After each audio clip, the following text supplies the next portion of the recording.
살아계신 하나님, 감사합니다. 이 아침에도 주님을 바라봅니다. 하나님께서 우리의 모든 삶을 주관하시도록 우리의 전부를 주님께 내어드립니다. 오늘도 말씀으로 역사해 주시고 하나님의 가장 귀한 은혜가 우리에게 임하는 시간이 되게 하여 주옵소서.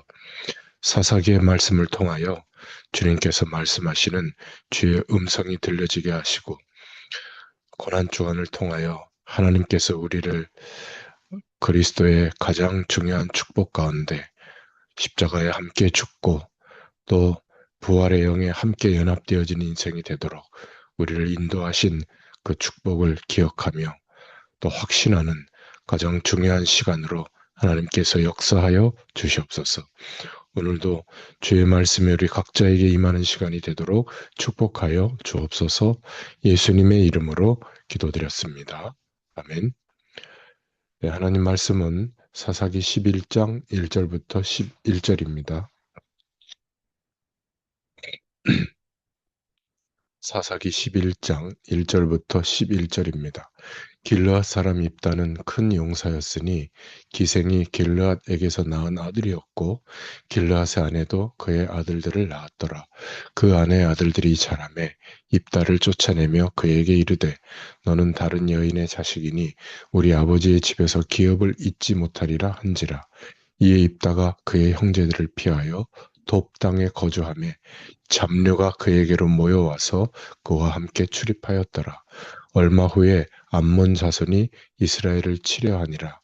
암몬 자손이 이스라엘을 치려할 때에 길르앗 장로들이 입다를 데려오려고 돕 땅에 가서 입다에게 이르되 우리가 암몬 자손과 싸우려 하니 당신은 와서 우리의 장관이 되라 하니 입다가 길르앗 장로들에게 이르되 너희가 전에 나를 미워하여 내 아버지 집에서 쫓아내지 아니하였느냐 이제 너희가 환난을 당하였다고 어찌하여 내게 왔느냐 하니라.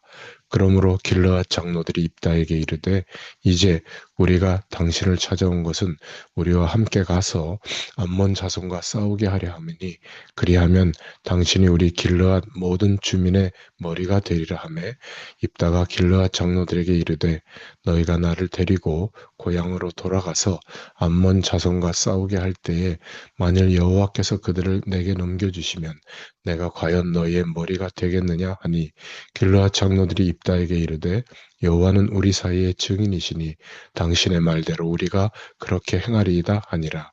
이에 입다가 길르앗 장로들과 함께 가니 백성이 그를 자기들의 머리와 장관을 삼은지라.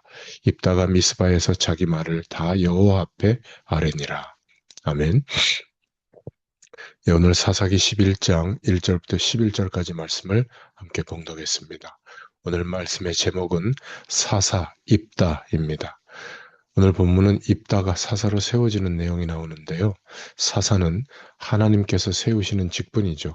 사사기 2장 16절에도 보면 여호와께서 사사들을 세우사 노력자의 손에서 그들을 구원하게 하셨으나 이렇게 말하고 있죠. 또 3장 9절에도 보니까 첫 사사 온니엘을 이스라엘 자손이 여호와께 부르짖음에 여호와께서 이스라엘 자손을 위하여 한 구원자를 세워 그들을 구원하게 하시니 그는 곧 갈렙의 아우 그나스의 아들 온니엘이라 이렇게 말하고 있습니다.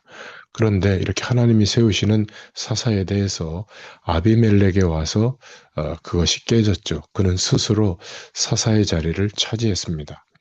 그는 외부의 침입에서 이스라엘을 구원한 것이 아니며 너무 악하여 사사의 자리에 넣지 않는 것이 일반적입니다. 성경도 그를 왕이라 표현하고 있고 사사라고는 표현하지 않았죠.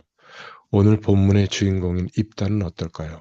입다도 사사라고 표현하기가 어려운 면이 많습니다. 이스라엘을 외부의 적으로부터 구원하긴 하였지만 가장 중요한 것이 빠졌죠. 하나님께서 세우시는 것이 빠졌습니다. 앞서 10장의 마지막 부분에서 이스라엘이 하나님 앞에 회개했지만 하나님께서 그들의 회개를 받아주지 않고 근심하셨다 그랬죠. 그러자 이스라엘 백성들은 하나님의 인도하심을 더 기다리지 못하고 스스로 구원자를 찾아 나선 겁니다. 암몬 자손이 군사를 이렇게 쳐들어왔기 때문에 다급했죠. 그들은 그들의 우두머리를 세우는 일에 실패했습니다. 그때 일부 사람들이 입다를 생각해냈죠. 입다는 앞선 아비멜렉과 비슷한 면이 많은 사람입니다. 출생은 더 못났다고 할 수 있죠. 그는 길르앗이 이방 기생 여인과의 사이에서 난 아들이었습니다. 그래서 그 형제들이 재산 다툼 때문에 그를 쫓아냈죠. 그는 다른 도시에 가서 생활을 합니다. 그곳에서 불량스러운 사람들과 어울리고 그들의 우두머리가 되어서 산도적 두목 정도가 되었던 것 같습니다. 그 규모가 제법 커져서 어느 정도 되자 유명한 사람이 된 것 같아요. 이스라엘 백성들은 사태가 급박하게 돌아가자 급기야 입다에게 가서 그들의 우두머리가 될 것을 요청하게 된 겁니다. 하나님께서 입다를 세운 것이 아니라 이스라엘 백성들이 울며 겨자 먹기 식으로 선택하고 그들의 대장으로 삼은 겁니다. 자신들이 어,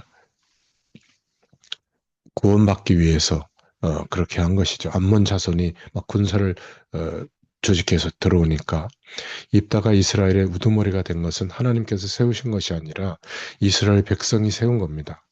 첫 단추가 잘못 채워짐으로 인해서 이후의 일들이 더욱더 어수선하게 됩니다. 우리는 하나님께서 우리의 삶을 주관하시도록 우리의 모든 것을 내어 드려야 한다는 사실을 명심하시기를 바랍니다. 두 번째로 이들은 협상을 하는데 길르앗 지역의 장로들이 암몬 군대를 보고 두려워서 입다를 그들의 장관으로 세우고자 하지만 그러나 입다는 거절합니다. 나를 미워해서 내 아버지 집에서 쫓아냈더니 이제 너희가 환난을 당한다고 어, 어, 어떻게 나한테 왔느냐? 11장 7절에 그렇게 말하고 있죠. 그러자 장로들은 그리하면 당신이 우리 길르앗 모든 주민의 머리가 되리라. 8절에 그렇게 말하니까 그제서야 입다는 그들의 제안을 받아들입니다. 이것은 장로들과 입다 사이에 있었던 협상의 결과죠. 이 협상의 핵심은 장관인지 아니면 머리였습니다. 어, 장관이냐 아니면 머리냐 그런 협상이었는데 이 장관은 군대의 우두머리고 전쟁 중에만 역할을 하는 일시적인 것이라면 머리는 온 주민의 우두머리고 지속적인 역할을 하는 것에 대한 단어입니다. 입다는 더 좋은 직위를 위해 거절했다가 좋은 직위를 제안받고 승낙하고 있습니다. 입다가 장로들의 제안에 거절하는 모습은 흡사 앞서 10장에 나왔던 하나님께서 이스라엘의 요청을 거절한 것과 비슷한데 마지막은 다르죠. 하나님은 그들의 제안을 끝까지 거절하셨는데 입다는 그들의 수정 제안이 자신에게 유리하게 되자 승낙합니다. 승낙을 보면 마치 입다가 하나님께서 이스라엘을 위하는 것보다 더 위하는 것처럼 보일 수 있습니다. 그러나 입다는 자신을 위해서 머리직을 수락했고 하나님께서는 이스라엘을 위하여 구원 요청을 거절하셨습니다. 이스라엘은 조금 더 인내했어야 됩니다. 그들은 더욱더 하나님께 간청했어야 했죠. 그러나 그들은 하나님의 구원보다도 자신들이 지금 전쟁에서 빨리 구원받는 자체가 더 중요했습니다. 그래서 하나님 대신 잡류라고 표현하죠. 도적단에 해당하는 입다에게 구원을 요청한 겁니다. 이것은 흡사 오늘날 꽁 잡는 것이 매다라는 통념과 비슷하죠. 그들은 하나님의 구원을 바라지 않고 단지 어려움에서 구원받기를 바랄 뿐이었습니다. 자신들이 좋게 되는 것만을 바랄 뿐이었죠. 사사 입다의 경우 하나님께서 무엇을 하시는 이야기가 전혀 나오지 않습니다.